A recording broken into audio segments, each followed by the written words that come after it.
Histórias assombradas. E vamos ao relato de hoje, que é este daqui. Eu vi o espírito da morte, credo. Oi, Ana e assombrados, tudo bem com vocês? Tudo jóia? Eu me chamo Fulano, e eu sempre quis falar isso. Moro na cidade de Niterói, região metropolitana do estado do Rio de Janeiro. Bem, eu vou contar o meu relato o mais resumido possível. Para vocês entenderem melhor, minha família, por parte de pai, mora em um terreno com várias casas. Inclusive eu e quase todos são protestantes, de igreja pentecostal. E ao longo dos anos, várias situações sobrenaturais aconteceram. Mas para hoje, tomei coragem de contar um dos relatos, inclusive se houver... hoje tomei coragem de contar um dos relatos. Inclusive, se houver nomes, já estão todos trocados. Mais ou menos em janeiro de 2013, minha família e uns tios decidiram ir rapidinho em Arraial do Cabo num domingo. Aquele bate e volta, sabe? Ir cedo e voltar à tarde. Me animei porque fazia anos que eu não ia para a região dos lagos, que é belíssima. E aí, no sábado antecedente a esse domingo, no sábado que antecedia esse domingo, resolvi não sair para noitada, sabe? E ficar em casa para descansar para o dia seguinte sair com eles cedinho. No sábado, à noite, lembro que eu estava na minha varanda conversando por ligação com um amigo. E conversa vai, conversa vem. Quando vi, a ligação já durava umas 2 horas e ainda tinha assunto, hein? Quando de repente olhei para a casa da minha tia, que é do lado da minha, e ela iria conosco para Arraial, e eu vi 2 pessoas flutuando bem devagar, mas bem devagar mesmo. E eu vi nitidamente os pés dessas pessoas fora do chão. Ana, eu cheguei a ficar mudo na ligação. E essas 2 pessoas eram nitidamente um homem e uma mulher. E eu não conseguia ver os rostos, porque a ponta da minha varanda tampava metade da visão.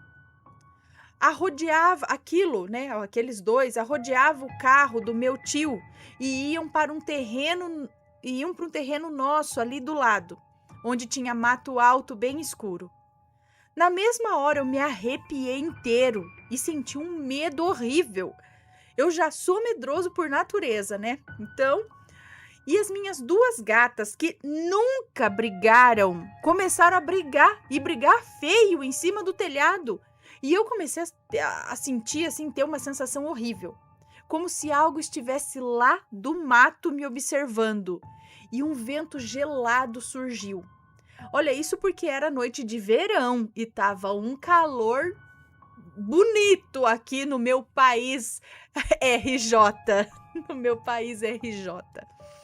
Bom, tive que encerrar a ligação dando uma desculpa besta ali, porque eu vi o meu irmão mais velho chegando e ele vinha justamente da casa dessa minha tia, né? E eu perguntei a ele: Pedro, você viu 2 pessoas ali na varanda da tia Juju, bem atrás do carro? E ele categoricamente disse que não. E eu expliquei o que tinha acontecido.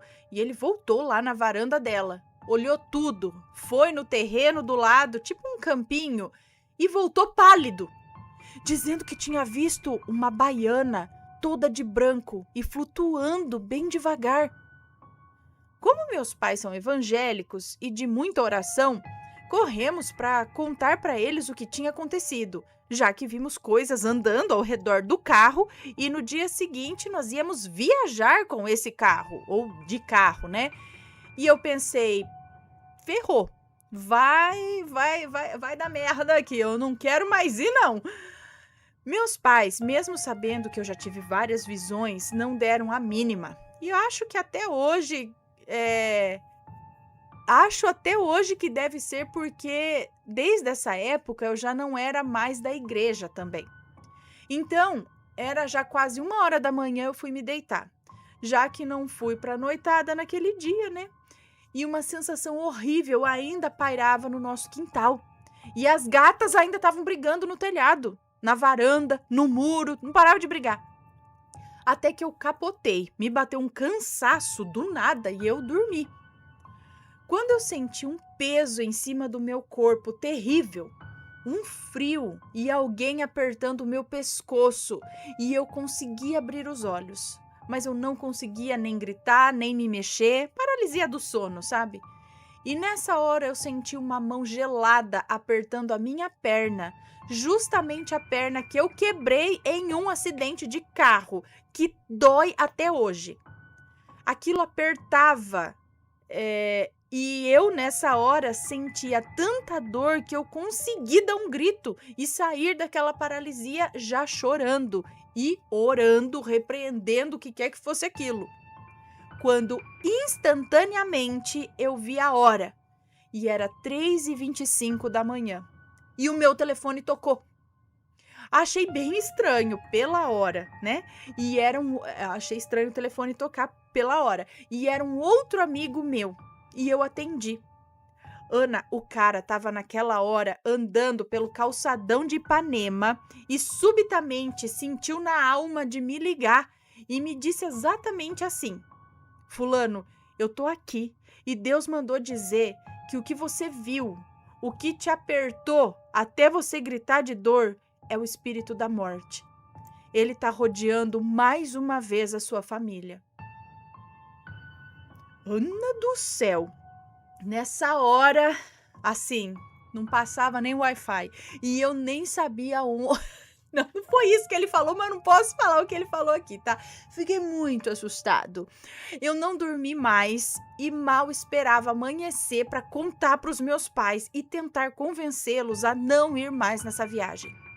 Pois bem, falei e nada. Ninguém me deu ouvidos. E fomos. Entramos nos carros e seguimos viagem. Eu? Mudo. E em espírito de oração. Tudo parecia em ordem. Todos felizes, estrada segura, até que, ao chegar na metade do caminho, meu primo, o filho dessa minha tia Juju, né, onde eu vi os espíritos flutuando pela varanda, e o meu irmão viram a tal... É o filho dessa minha tia Juju, onde eu vi os espíritos flutuando pela varanda e o meu irmão viu a tal baiana do lado, lá no terreno. Meu primo, começou a sentir uma dor de cabeça muito forte, simplesmente do nada. Como ele já tinha sofrido um grave acidente de moto alguns anos atrás e teve que abrir a cabeça 3 vezes para uma cirurgia, acredito, e ainda assim tinha uma fissura interna aberta na frente da cabeça, o que já tinha ocasionado 2 meningites, inclusive. E então ele, reclamando de tanta dor na cabeça, isso nos preocupou, essa dor repentina. Ao chegar na entrada de Arraial do Cabo, ele piorou muito e começou a vomitar. Não tinha o que fazer, né? Tinha que levar ele logo para o hospital. Só que nessa cidade não tem hospital de emergência, ou não tinha hospital de emergência, nem hospital público. Teve que levar ele para o hospital da cidade mais próxima, e aí veio o diagnóstico: meningite meningocócica, a pior e mais agressiva forma da doença. Os médicos ligaram para a central na hora para tirá-lo de lá e colocar num hospital de referência o mais rápido possível, e assim conseguiram.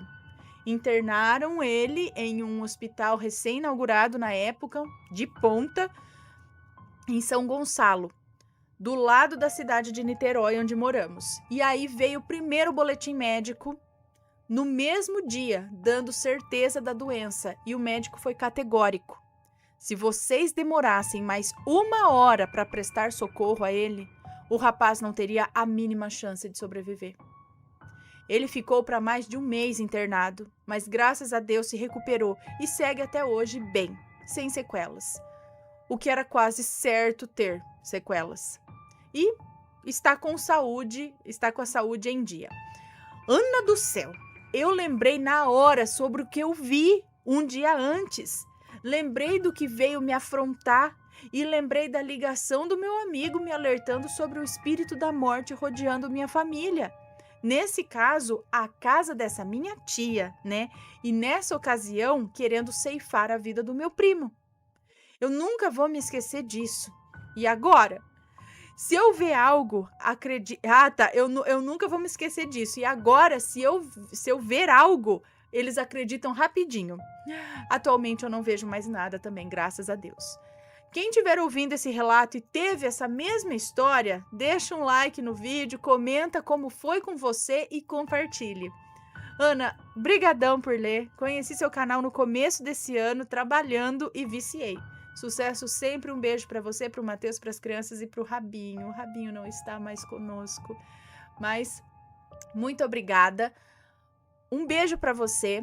E olha só, então foram vários avisos. A primeira visão desse casal flutuando ao redor do carro. Depois esse casal foi pro terreno e o irmão dele viu uma baiana, uma mulher vestida assim, uma baiana no terreno ali do lado. Eles estavam querendo avisar, seria o... Então, aí depois ele teve aquela paralisia do sono, com aquela coisa apertando a perna dele, justamente a perna do acidente, e aí logo em seguida o amigo ligando falando que o espírito de morte estava rodeando eles. Na verdade não seria um acidente, então seria algo com o primo, né? Com a dor de cabeça, aí eles tiveram tempo hábil para levá-lo a um hospital. Então, de certa forma, foi um aviso de que algo ruim estava ali para acontecer. Mas será que foi algo mandado? Foi só um aviso do que realmente estava para acontecer? Para já ficar alerta?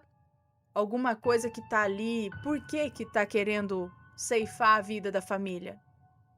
Porque foi mandado? Porque... O que será? Bom, pessoal, se tem uma história parecida, como ele disse, manda a história pra gente. Espero que tenham gostado. Grande beijo e a gente se vê num próximo relato. E aí, tá gostando dos relatos? Então o que você acha de deixar um like aí no vídeo, hein? Gosta dos relatos? Deixa o seu like, mesmo que seja nos cortes.